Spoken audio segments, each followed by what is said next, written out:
Hi guys, welcome to Two Fools Outdoors. We're going to show you a quick and lightweight backpacking treat for your campfire dessert. We've got Twinkies and we've got dehydrated strawberries. All you'll need is a stick or your good old favorite hot dog, marshmallow roaster, and nice little campfire. We'll get started. Okay, here we go. We're gonna caramelize our Twinkie. Similar to roasting a marshmallow. When you start to smell the caramelization on the Twinkie, you'll know that it's ready, soft and gooey on the inside. Hello, Dukers. Say hi to everybody. Say hi. I know, you're a love bug, aren't you? It will start to smell, and it will start to smell amazing. I got my helper here, Duke. Making sure that I'm doing it right, otherwise he's gonna eat my Twinkie.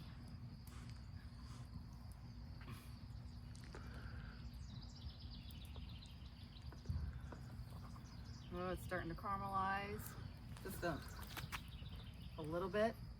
Oh, you can smell it. It'll also soften the cream inside of a Twinkie. Here you go. We're gonna come over here and put it on a paper plate. Let's see what that looks like.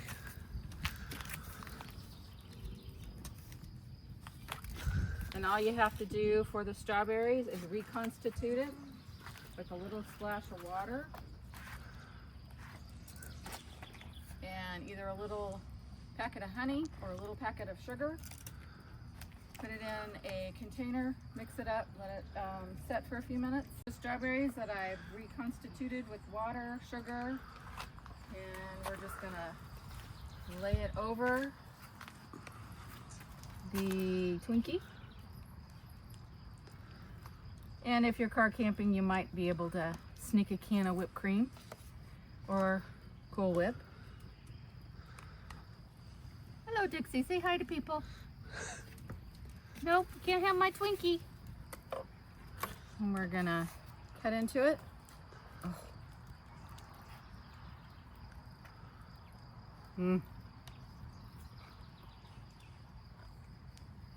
Delish. Quick and easy. Gotta try it. How that cream is melted. Delicious. I have dogs wanting it. Now, who wouldn't want this after a day of hiking, camping, fishing, paddling, or sitting around by the fire? It's delicious. Give it a try. For our next recipe here, we're stepping up a little notch now. So we got rid of the hot dog stick, and now we are picking up our pie iron. Again, this might be a little heavy to bring on a backpacking trip, especially if you're doing the AT. But if you're maybe hiking 3-5 miles into the woods and you want some dessert, or you got a sweet tooth like somebody, you might be willing to carry this instead of maybe a chair. But it certainly can be brought on any type of backpacking trip. I'm sorry, not backpacking, but canoeing trip or kayaking trip, and certainly for car camping. Pie iron. So this one is a Rome pie iron, is the name brand, R-O-M-E. You get these on Amazon. They used to sell them at Walmart, they don't anymore. This one is about 20 years old. You can see it's well seasoned. Make sure if you do get one of these, if you don't have one of these, to buy a cast iron one. No matter what brand it is, make sure it's cast iron. Don't buy an aluminum one, that's just worthless. And they do come apart like this, which are useful when you get the sandwich out. So you need a pie iron. Next, so what we're gonna make here is a raspberry and cream cheese pie on the fire. All right, for this dessert, again, this is a raspberry cream cheese pie. So you're gonna need some raspberry pie filling Use whatever kind you want. You want a cherry one, you want blueberry, whatever kind you want. Go ahead and make whatever you want. Now you're thinking, hey, wait a second, fool. Like, I'm supposed to carry a can of pie filling around with me in the woods or carry it across a long hike? No, you could open this at home, throw some of it into a Ziploc bag, as much as you need for one pie or two pies, or how many pies you want, and go ahead and leave the rest of it at home. You're also going to need some powdered sugar to go with some cream cheese. Again, this is the soft spreadable cream cheese. You're going to take this, put this in with the powdered sugar. So again, you don't have to bring this big tub of it. Bring a little bit of it, put it in a Ziploc bag. If you are going to be on the trail for a couple of days or canoeing for a couple of days and you're afraid of this going bad, take it and freeze it. Put it in a Ziploc bag, or if you got a food saver, go ahead and put some in there and freeze it. Now, if you really want to save time, I hate this when people say this, a pro tip. But go ahead and take some of this, mix it with your powdered sugar ahead of time, mix it all up, and then go ahead and put it in a Ziploc bag or put it in a food saver bag and then freeze it. And then that'll stay cold and frozen for a couple of days while you're out. You're gonna also need some butter. Again, you're like, hey, I'm not bringing this big thing of butter. No, next time you're at Cracker Barrel or some restaurant or something like that, and they give you the butter, take a couple of them little butters, be like your grandma or your mom, and steal all the butter that's on the table and go ahead and take that with you. You're going to need bread. We happen to have whole wheat bread, but you can have whatever kind you want, bread you want. The square, cheaper bread is probably best for the pie iron, better than big, elaborate, that's a longer, wider loaf. And so let's get started. Open up the pie filling. Again, you don't have to sit there and watch me do this.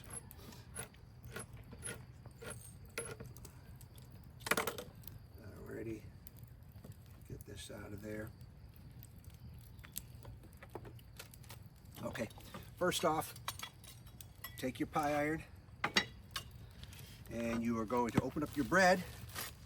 You need to butter the outside of your bread. And the idea of that is so it does not stick to the pie iron. Good. You could also use this to cooking spray, but again, if you're trying to do this on a more of a lightweight type of dessert, you're not going to bring a can of Pam with you out in the backwoods. So, but a couple of little things of butter or fake butter, whatever you want, will work. So, and again, bread. You don't need to bring a whole loaf. However many of these you want to make, bring them and freeze them if you want. I don't know, whatever you want to do for that. So take your pocket knife out.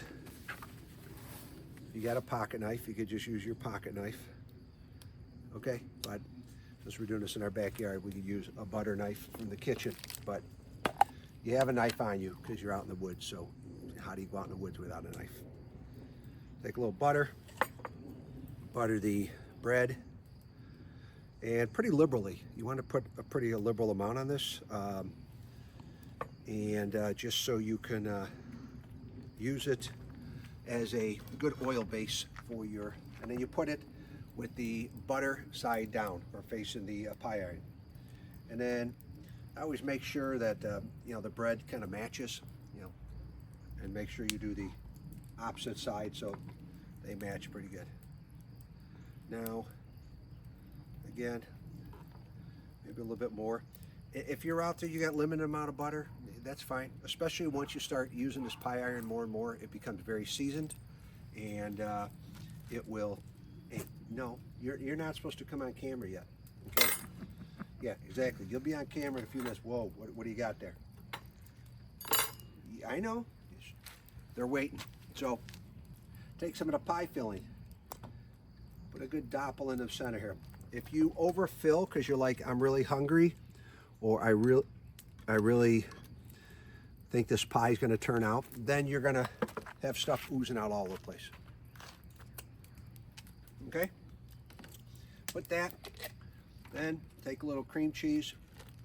Again, if you mix this ahead of time, it'd probably be better off, but we're doing it as if you're in the woods, and either you bring it mixed or you're doing it just like this. And again, cream cheese, you can buy in little disposable packets. So all you have is that little plastic package that you could either carry out with you or throw in the fire, but I didn't say that.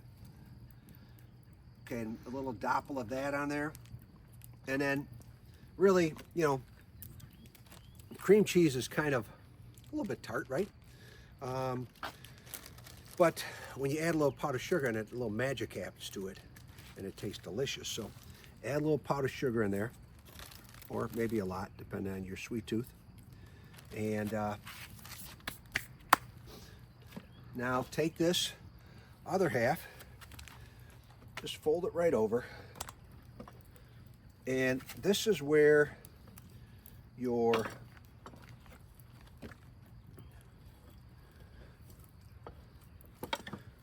helpers come into play. So you take all this excess bread off, chew, and they love when we make these, because then they get some. Oh, here comes another one. Watch out. Can you sit? Sit down. I know he didn't sit. She's like, hey, he didn't sit for his. You didn't get that much? Okay. So you got this, and this is one of the reasons why we like the round pie irons rather than the square ones. A lot of people have the square pie irons, but the problem with the square pie irons, it doesn't seal the bread. This will seal the bread, so it's a nice pie with all of your fixings inside the bread.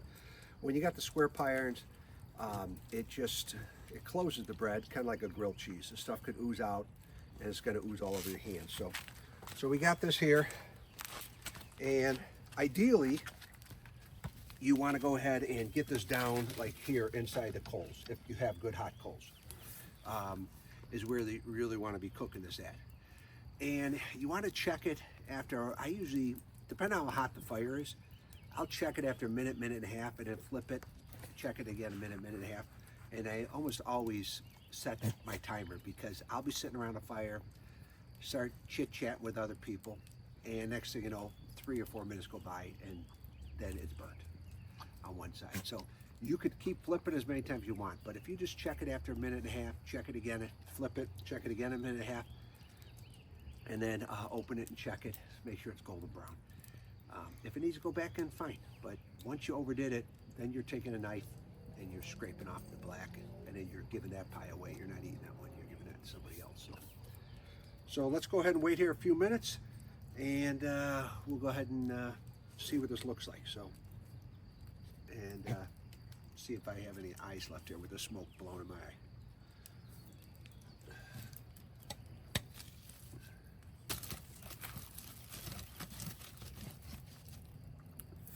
But again, about a minute and a half on each side. Again, it may take a little longer, it may take less. Once you start making these things for everybody around the around the fire, because all of a sudden nobody knows how to make them except for you, and they're all like, I'll take one, but they don't want to make it. So when you're doing that, these things get hot, these pie irons, and next thing you know, they don't take nearly as long to bake. The first time, you're heating up from scratch. Some people, I think when they use pie irons, they go ahead and preheat it.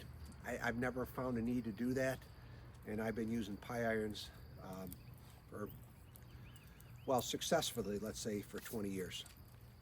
Before that, that's another story, but while this is baking, first time I had done pie irons out camping since I was a kid, I forgot how long it took. And so I had gotten the pie irons that we used to use as kids from my mom and dad, and went out camping. They were much shorter than this. These are like 28 inches long. These ones that we had were like 12, maybe 15 inches long with the wooden handle on them. Put them in there, I'm thinking, oh, they take like 8 minutes on a side. Yeah, we did 8 minutes on a side. First of all, the handles burned off. And then second of all, I pulled it out, and they were as black as night. And nothing was edible in a blueberry pie.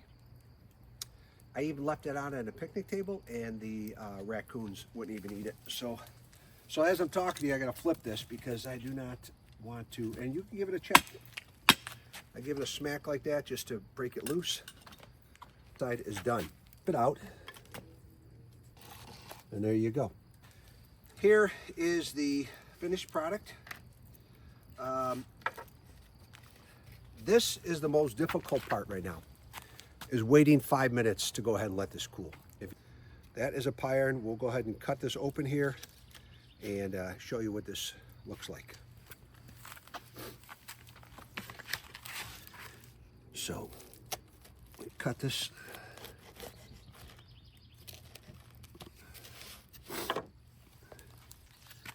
And inside there, raspberry, cream cheese, pie. Over the fire. Okay, here's for the taste test now. Whew, might still be hot.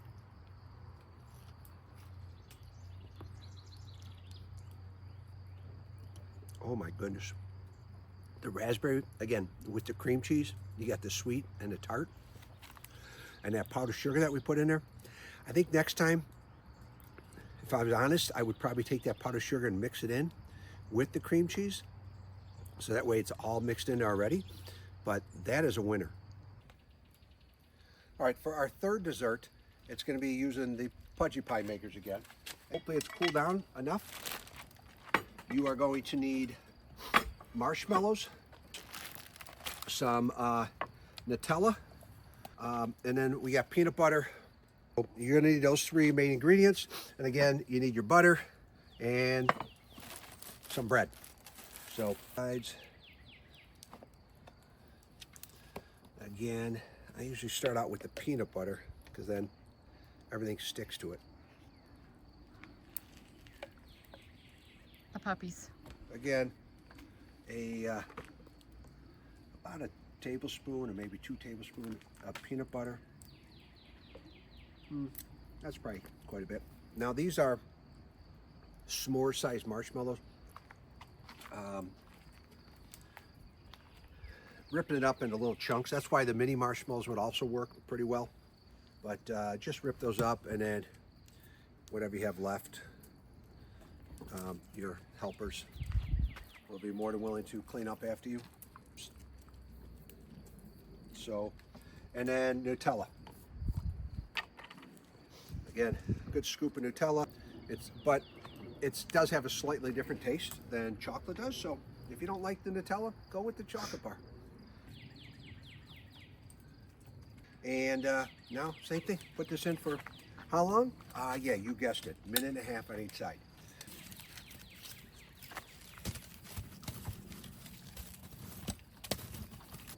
That was my little helper.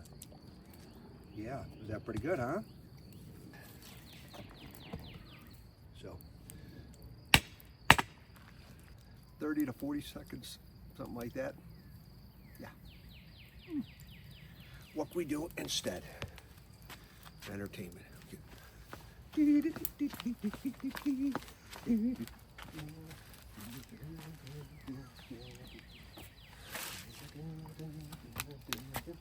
Hey, and probably done now. Golden brown. And then go ahead and cut this bad boy open.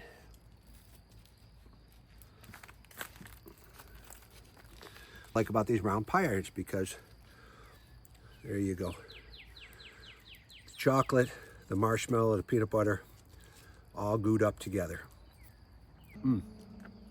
So 3 easy recipes. All right, leave your comments below. Tell us what your favorite pie iron recipe is and that you make all the time. Until next time, enjoy your desserts.